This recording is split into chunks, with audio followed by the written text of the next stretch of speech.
नमस्कार, आप देख रहे हैं 4 PM। मैं हूं आपके साथ सिमरन। बीजेपी और गोदी मीडिया को जब भी मौका मिलता है देश के पहले प्रधानमंत्री पंडित जवाहरलाल नेहरू को कोसने में बिल्कुल पीछे नहीं रुकते हैं।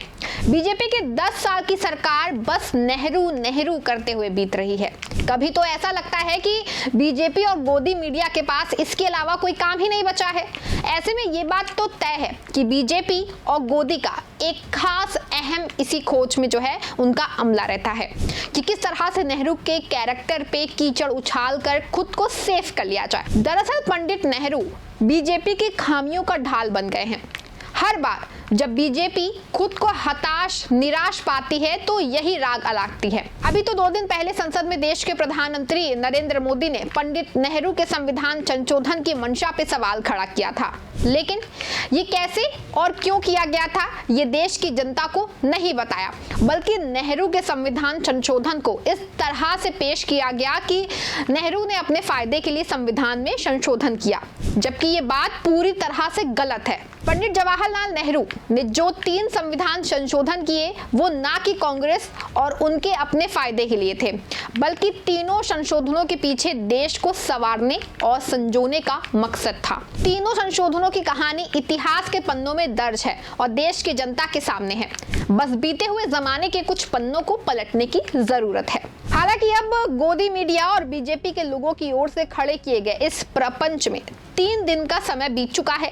इस बीच पंडित नेहरू को लेकर एक नया मसौदा तैयार कर लिया गया है। ये नया प्रपंच नेहरू जी की 51 चिट्ठियां हैं। जी हाँ, दरअसल प्रधानमंत्री राष्ट्रीय संग्रहालय और पुस्तकालय के एक सदस्य रिजवान कादरी ने देश के नेता प्रतिपक्ष ने राहुल गांधी को लेटर लिख के नेहरू जी की चिट्ठियों की कॉपी या मूल डॉक्यूमेंट को वापस किए जाने की मांग की है। अहमदाबाद यूनिवर्सिटी के प्रोफेसर और इतिहासकार रिजवान का कहना है कि ये चिट्ठियां यूपीए सरकार के साल 2008 में 51 कॉटन में सोनिया गांधी को पहुंचा दिए गए थे, जबकि ये चिट्ठियां जो है वो साल 1971 में म्यूजियम को सौंप दी गई थी। और असल में रिजवान कादरी के बयान इन चिट्ठियों सियासी जो रंग में है नया निखार देखने की तैयारी में है। प्रोफेसर साहब अब गोदी मीडिया और बीजेपी आईटी सेल के साथ मिलकर के इस मामले को इतना गंभीर बनाने में लगे हैं कि जैसे इन चिट्ठियों में कोई खजाने का नक्शा हो या फिर पंडित नेहरू का कोई बड़ा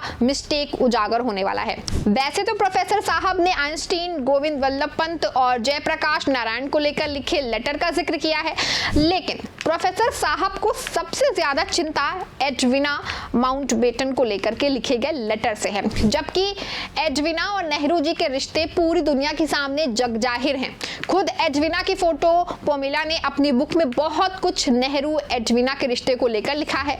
दरअसल प्रोफेसर साहब भी उन्हीं लोगों में हैं जो डिग्री छिपाने वालों की डिग्री पूछने में डरते हैं और नेहरू नेहरू करके अपने आकाओं की आंखों का तारा बनने के लिए फिराक में लगे रहते हैं। हालांकि ऐसे में ये जानना जरूरी हो जाता है कि एडविना और पंडित नेहरू के रिश्ते आखिर थे क्या। Lord Louis Mountbatten British India के आखिरी वायसराय थे। वो इंग्लैंड के शाही परिवार से ताल्लुक रखते थे और वो पंडित नेहरू के बहुत ही खास दोस्तों में से थे। इंडिया के पहले गवर्नर बनने का भी उनको मौका मिला था। एडविना लॉर्ड माउंटबेटन की वाइफ थी। ऐसे में पंडित नेहरू और एडविना भी दोनों एक दूसरे के अच्छे दोस्त रहे। माउंटबेटन की बेटी पामेला ने अपनी बुक में पंडित नेहरू और एडविना के रिश्ते को लेकर काफी कुछ लिखा है। पामेला ने एडविना और पंडित नेहरू की पहली मुलाकात का जिक्र अपनी बुक में किया है। पामेला ने अपनी बुक में लिखा है कि नेहरू ने लिखा है कि उनकी मां से नेहरू जी से उनकी पहली मुलाकात बहुत ही खास थी। जब एडविना नेहरू जी से मिलने पहुंची तो वो बहुत ही फैंस से घिरे थे और उनके काफी ज्यादा फैंस वहां पे थे, जिससे कई फैंस ने खुद नेहरू से मिलने के चक्कर में उनको धक्का देना उनको गिरा दिया था, जबकि नेहरू जी एडविना का बचाव करते दिखे थे। पामेला ने नेहरू जी और एडविना के रिश्ते का बहुत ही बेबाकी से उस रिश्ते के बारे में लिखा है कि किस तरह से गांधी की मर्डर के बाद वो लोग पहाड़ों पर गए और माउंटबेटन का पूरा परिवार नेहरू जी के साथ रहा। पामेला ने जोर देकर के लिखा कि उस समय नेहरू जी बहुत परेशान थे और बहुत ज्यादा चिंता कर रहे थे, जिस वजह से लॉर्ड लॉर्ड माउंटबेटन ने पहाड़ पे जाने का फैसला लिया था।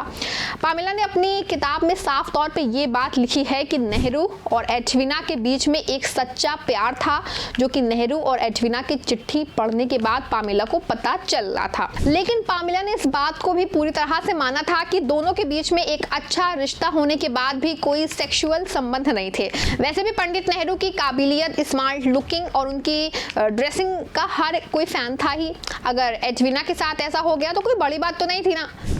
पामेल की जो किताब थी उसमें ये बात भी सामने आई है कि जब एडविना अपने देश इंग्लैंड वापस जाने लगी तो वो एक अंगूठी पंडित नेहरू को गिफ्ट में देना चाहती थी, लेकिन बाद में वो अंगूठी इंदिरा गांधी को दे दी थी। पामेला ने इस बात का भी जिक्र किया कि जब एडविना वापस इंग्लैंड जा रही थी तो उनकी आंखों में आंसू थे। शायद इस आंसू के पीछे की कहानी में भी पंडित नेहरू रहे हो। लेकिन इसके बाद भी पामेला ने पंडित नेहरू और अपनी माँ एडविना माउंटबेटन के रिश्ते को कहीं भी गलत नहीं माना है। ऐसे में सवाल ये है कि एडविना का नाम लेकर आखिर रिजवान कादरी क्या साबित करना चाहते हैं, जबकि खुद एडविना की बेटी पामेला ने सारी हकीकत दुनिया के सामने अपने किताब के जरिए उन्होंने खोल दी है।